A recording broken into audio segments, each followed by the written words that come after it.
Few things in music are as fun as weird and obscure subgenres. I've seriously spent like hours on the internet before, just enthralled by how many different niches there really are within music. Be it electro clash or Christian black metal, the creativity of musicians will never cease to impress me. What's even more intriguing to me is how connected everything is.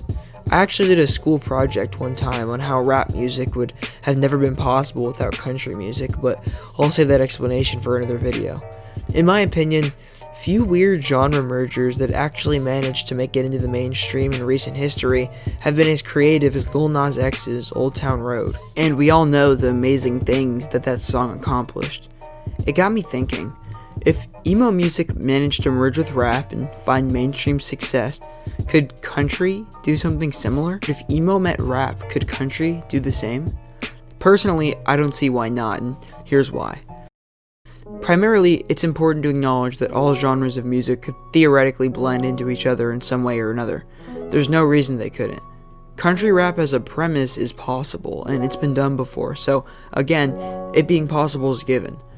But I think it's fun to look at the what-ifs. If this subgenre managed to fight its way into the mainstream in a serious manner in the future, the cultural lines being crossed would be amazing. First, let's talk about the hip-hop aspect. Sometime in the early 70s in New York City, DJs at block parties and events began reinventing the way that they would use their turntables to entertain their audiences. Many like to accredit this trend to the Bronx native, DJ Kool Herc. DJ Kool was the first to use the iconic break beat while DJing. He would isolate the instrumental portion of the record, which emphasized the drum beat, which paved way for the iconic hip-hop drums that we still hear in the genre's production today. He would chop up samples from iconic funk and jazz musicians and syncopate them into one cohesive tune before playing them at block parties. Many also believe that his announcements and shoutouts that he would do over his music while DJing gigs eventually led to the concept of rapping over music, but there's a bit of dispute over this claim. Original forms of African American expression included many spoken word and poetry performances. However, until the 1970s in New York, no one had accompanied this form of expression with a specific genre of musical instrumentation. Many also accredit DJ Hollywood in rap's creation. Apparently was another MC who pioneered DJs rhyming and using call and response while interacting with their crowds. Others credit names like DJ Mario, Grandmaster Flash, Charlie Rock, and African Bambaataa in the creation of hip-hop. Country is said to have originated from early blues and folk in the United States with early fiddle players and groups somewhere between 1910 and 1920. It is actively one of the earliest forms of American popular music and was originally printed as hillbilly music by its southern originators rather than the now labeled country music. Many cite southern Appalachia fiddle players that were mainly settlers from Ireland and Britain in the late 1910s as the pioneers of the blueprints of country music. Banjos, guitars, fiddles, and other stringed acoustic instruments became synonymous with the music of these foreign settlers among the southern Appalachians. These narrative-based, string-backed, and personal songs eventually moved with their originators to industrial cities during the Great Depression and found new influences in genres like blues and gospel music. Now, after exploring those two things, I think it should be obvious how interesting a mainstream merger of these two styles would be. They essentially are two different sides of the spectrum when it comes to where they're from. New York versus Ireland and Britain. As I previously stated, an example of a past scenario where something like this truly happened can be seen within emo rap. The fact that emo rock aesthetics from 2000s bands like Panic! At the Disco and My Chemical Romance eventually found their way into rap music is not only interesting, but it stands as another example of a merger with rap that makes little to no sense on paper. Now, in terms of mainstream country rap crossovers, there are a few examples to point to.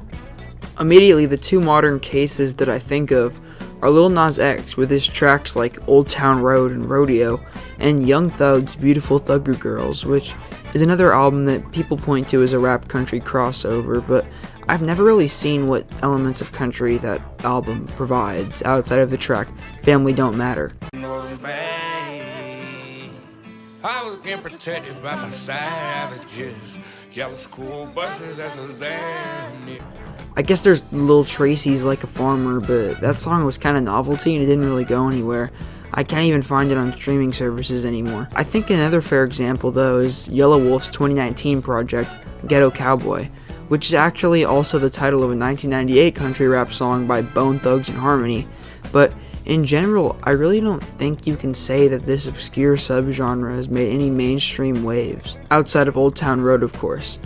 However, after doing some digging, I did find somewhat of a country rap scene, mainly on YouTube. One artist within this little niche goes by the name of Mini Thin, and honestly, I can make a whole video about this guy because he really is a character. He's actually been cranking out country hits like She Broke My Heart So I Broke Her Jaw for almost 10 years now. You can go back on his YouTube channel and see a bunch of older mixtapes and singles. A lot of these YouTube guys refer to themselves as hick hop artists, which is also something I found interesting. A lot of them actually fancy as YouTube personalities as well. For example, Mini Thin has a wonderful video on his channel entitled How to Get Your Redneck Country Girlfriend Back. Mini Thin, Country Girls, Relationship, Advice, Funny.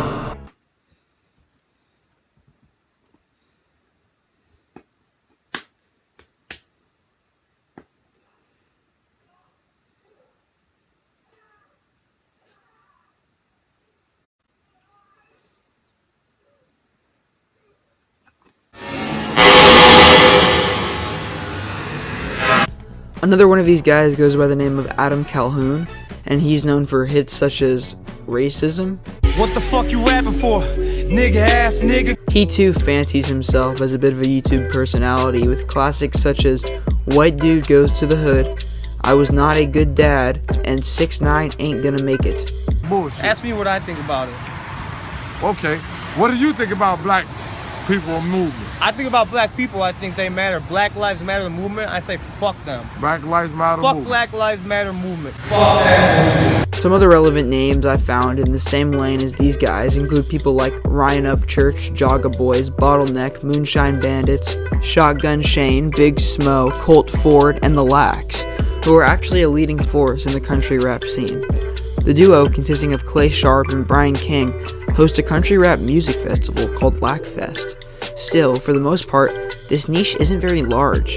These videos get millions upon millions of views, so there's obviously an audience, but there doesn't seem to be very many artists making music of this genre. But after doing some digging, it's very clear to me that this subgenre definitely exists. It just doesn't have very much mainstream attention. It seems to me that this underground scene is stuck in an identity crisis, unknowing whether to leave more of a country impact or a rap one. It doesn't seem like the formula has yet been figured out, but there is quite obviously an audience for whatever they're doing. This trend didn't start recently. It can be dated back to the early 2000s, with names like Bubba Sparks leading the way, and although this supposed pioneer of the genre has since turned his back on what he started, mostly for political reasons, I think this subgenre serves as a testament for how creative people can be, and how influences can be mixed so seamlessly when the effort is present.